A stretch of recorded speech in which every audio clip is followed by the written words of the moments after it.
Bismillahirrahmanirrahim. Assalamualaikum warahmatullahi wabarakatuh. Innal hamdalillah nahmaduhu wa nasta'inuhu wa nastaghfiruh wa na'udzu billahi min shururi anfusina wa min sayyiati a'malina may yahdihillahu fala mudilla lahu wa may yudlil fala hadiya lahu. Asyhadu an la ilaha illallah wahdahu la syarika lahu wa asyhadu anna Muhammadan 'abduhu wa rasuluhu la nabiyya ba'dahu. Allahumma salli wa sallim wa barik ala sayyidina Muhammadin Rasulillah wa ala alihi wa ashabihi wa man tabi'ahu wa mawala. Hadirin jamaah sholat zuhur Masjid Ukhuwah Islamiyah, pada kesempatan hari ini saya akan membacakan dua surat pendek dari Al-Quran yang pada umumnya kita sudah menghafalnya dan sudah tahu bahkan artinya. Namun pada hari ini akan dibaca kembali dan kita tadabburi, yaitu surat Al-Fil dan surat Al-Quraisy, satu surat yang sangat berhubungan erat. Allah berfirman, A'udzu billahi minasyaitonir rajim. Bismillahirrahmanirrahim. Alam tara kaifa fa'ala rabbuka bi ashabil fil. Bukankah sudah kalian memperhatikan bagaimana Rabbmu memperlakukan pasukan bergajah? Alam yaj'al kaidahum fi tadlil. Bukankah Allah telah meluluh lantakkan, telah menghancurkan rencana jahat pasukan bergajah? Wa arsala alaihim tayran ababil. Allah mengirim burung ababil.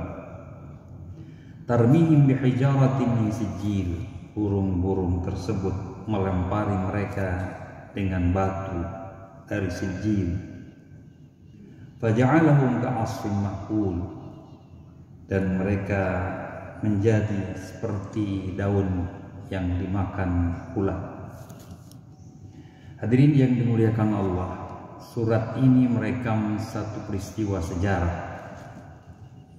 Namun Al-Quran bukan hanya bercerita tentang sejarah atau tujuannya yang menceritakan sebuah sejarah, tetapi Al-Quran adalah sebuah hudan, sebuah petunjuk, guidance yang harus kita gunakan dalam kehidupan kita. Apa yang bisa kita pahami dari surat Al-Fil ini? Yang pertama, surat ini memberi pesan kepada kita, pada siapapun manusia yang menentang Allah, yang menentang Rasulnya, merusak simbol-simbol keagungan Islam, cepat atau lambat Allah akan hancurkan, Allah akan azab. Umat Nabi Nuh Allah hancurkan dengan banjir bandang. Umat Nabi Hud Allah hancurkan dengan badai. Umat Nabi Saleh Allah hancurkan dengan suara yang keras petir. Umat Nabi Lut dengan gempa bumi. Demikian juga Nabi Shu'aib. Umat Nabi Lut, Nabi Shu'aib dihancurkan dengan gempa bumi. Fir'aun yang menentang Allah dan Nabi Musa Allah tenggelamkan. Jadi cepat atau lambat, sekiranya Allah ingin menghancurkan, pasti dihancurkan, diazab. Tapi persoalan waktu itu urusan Allah. Tapi hukuman itu adalah suatu kepastian. Itu yang pertama, yaitu Allah memberikan warning kepada siapapun yang berani merusak keagungan agama Islam, agama Allah. Yang kedua, untuk melindungi kemuliaan dan keagungan agama Allah, kemuliaan Allah, Allah tidak memerlukan siapapun karena Allah mampu mengatasinya dengan mudah. Seperti halnya Allah melindungi Ka'bahnya, tidak ada satu orang pun dari orang Quraisy yang saat itu menjadi pelindung dan penguasa dari Ka'bah.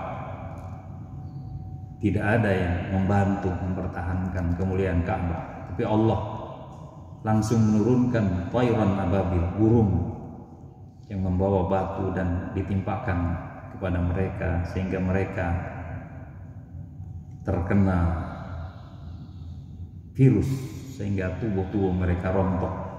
Sampai Abrahah pun yang masih bisa diselamatkan, tetapi begitu sampai di San'a di Yaman, itu pun menikmati dan rontok tubuhnya. Hadirin yang dimuliakan Allah, sekiranya kita menjaga kemuliaan Islam, menjaga kemuliaan Allah, menjaga mengurus masjid, mengembangkan syiar Islam, itu bukan untuk Allah, tapi Allah memberikan kesempatan kita untuk meningkatkan kualitas kita, kemuliaan kita di hadapan Allah. Semakin kita berjuang untuk menjaga kemuliaan Allah, menjaga kemuliaan Islam, syiar-syiar Islam, menyebarkan Islam, itu terpulang pada kita, yang akan menjadi semakin tinggi perjuangan kita, semakin tinggi pula kualitas kita di hadapan Allah Subhanahu wa ta'ala. Jadi sekali lagi, dengan mempertahankan kemuliaan Islam, dengan itulah nama kita, status kita, kedudukan kita semakin tinggi di hadapan Allah Subhanahu wa ta'ala. Surat yang kedua, Allah berfirman, a'udzubillahi minasyaitonirrajim, bismillahirrahmanirrahim. Li'ilafi Quraisy ilafihim rihlatasyita'i was-sayf. Karena tradisi atau kebiasaan orang Quraisy, tradisi mereka, kebiasaan mereka adalah mengadakan perjalanan kafilah dagang pada musim dingin dan musim panas. Pada musim dingin mereka ke arah selatan Yaman, pada musim panas mereka ke arah utara. Tujuannya apa? Membawa kafilah dagang. Pada masa menjelang kelahiran Nabi, yang ke selatan itu adalah Muttalib, yang ke utara adalah Hashim. Hadirin yang dimuliakan Allah, karena dagang itulah, karena kerja keras itulah, maka Mekah yang begitu gersang, tidak ada tanam-tanaman untuk memenuhi keperluan hidup mereka. Air pada waktu itu juga, karena air Zam-Zam tidak ada, tertutup. Sangat tergantung dengan pasokan makanan, pangan, atau air dari luar kota Mekah.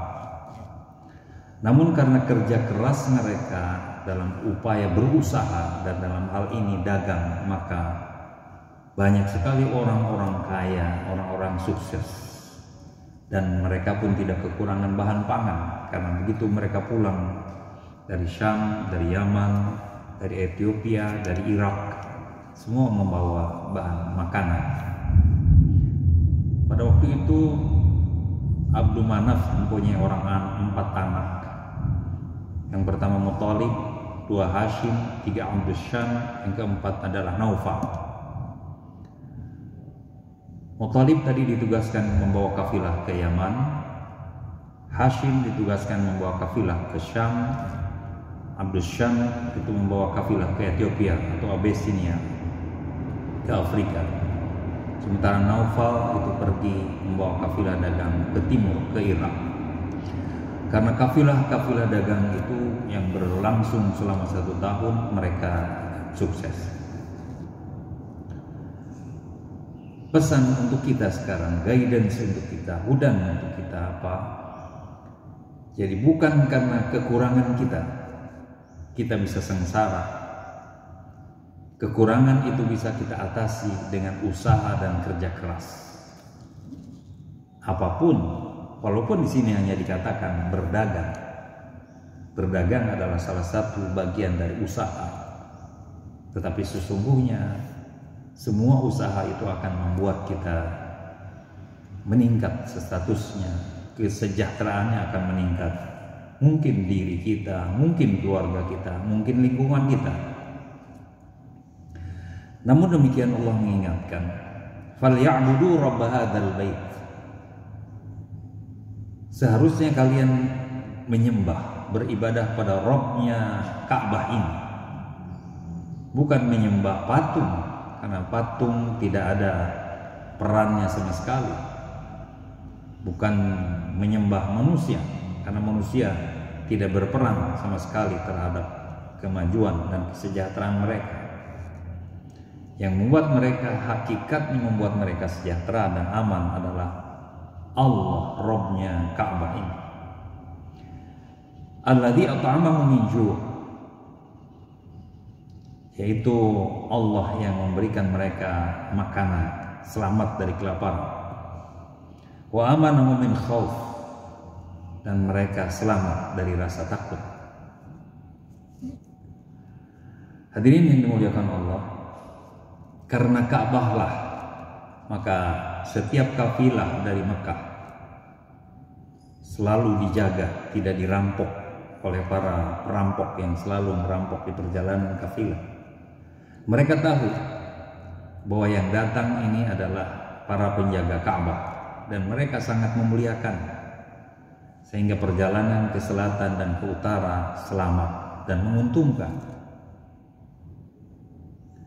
Dengan demikian mereka selamat dari kelaparan, sebab pasokan bahan pangan dari segala arah masuk ke kota Mekah. Dan demikian juga mereka aman dari rasa takut, karena tidak ada yang berani mengganggu manusia yang datang dari Mekah, yang mereka percayai sangat dilindungi oleh Allah karena memelihara Ka'bah. Apalagi setelah peristiwa terjadi penyerangan Ka'bah, dan semua orang yang menyerang Ka'bah, Abraha dan seluruh pasukannya diluluh lantakan oleh Allah Subhanahu wa taala, maka semakin takut, semakin ngeri kalau mau mengganggu orang-orang kafilah dagang dari Quraisy. Mereka tidak berani mengganggu, bahkan mereka menghormati. Itulah yang dimaksudkan alladzi at'amahum min ju' wa amanahum min khauf. Bagi kita apa? Kerja keras itu penting, tapi kita harus yakin bahwa kita bisa bekerja, kita bisa sekolah, kita bisa berdagang, akan sukses dan maju kalau Allah kasih kesempatan. Ada lingkungan, ada yang membuat kesempatan untuk maju. Orang bisa saja perjuangannya sama, tapi hasilnya tidak berbeda, tidak sama, berbeda. Karena kesempatan yang diberikan kepada satu orang tidak sama diberikan kepada yang lain. Kerjanya sama, tapi kesempatan untuk meraih hasil tentu bisa berbeda-beda. Itu menunjukkan bahwa peran Allah bukan mendukung, tapi justru paling penting. Oleh karena itu, falyabudu, bersyukurlah pada Allah, mengabdilah kepada Allah, beribadahlah kepada Allah. Sebab sesungguhnya yang memberikan kesempatan, yang memberikan semangat untuk bekerja keras, yang memberikan hasil dari usaha itu, sesungguhnya Allah yang menyertai. Allah yang menyertai. Kesimpulan dari ayat dari surat yang kedua ini, yang pertama menunjukkan bahwa kerja keras itu penting. Tapi yang kedua, jangan hanya kerja keras, tetapi kita yakin pada Allah bahwa hasil itu sangat ditentukan oleh kemudahan yang Allah berikan. Untuk itu maka beribadahlah. Dan ibadah yang paling mukhul ibadah, inti dari ibadah adalah berdoa. Berdoa sebelum berusaha, berdoa ketika berusaha, dan bersyukur atau sabar setelah berusaha. Karena apapun yang diraih tidak terlepas dari peran Allah, baik itu mendapatkan keuntungan besar maupun keuntungannya biasa-biasa saja. Mudah-mudahan dari kedua surat ini kita dapat mendapatkan pesan, dan guidance yang bisa kita lakukan, bisa kita amalkan dalam kehidupan sehari-hari. Karena kita harus ingat bahwa Al-Quran bukan buku sejarah, tapi isinya, pesannya adalah hudan, guidance yang harus kita tangkap, apa yang harus kita amalkan, apa yang harus kita praktekkan dalam kehidupan kita sehari-hari. Subhanakallahumma bihamdika asyhadu an la ilaha illa anta astaghfiruka wa atubu ilaik. Assalamualaikum warahmatullahi wabarakatuh.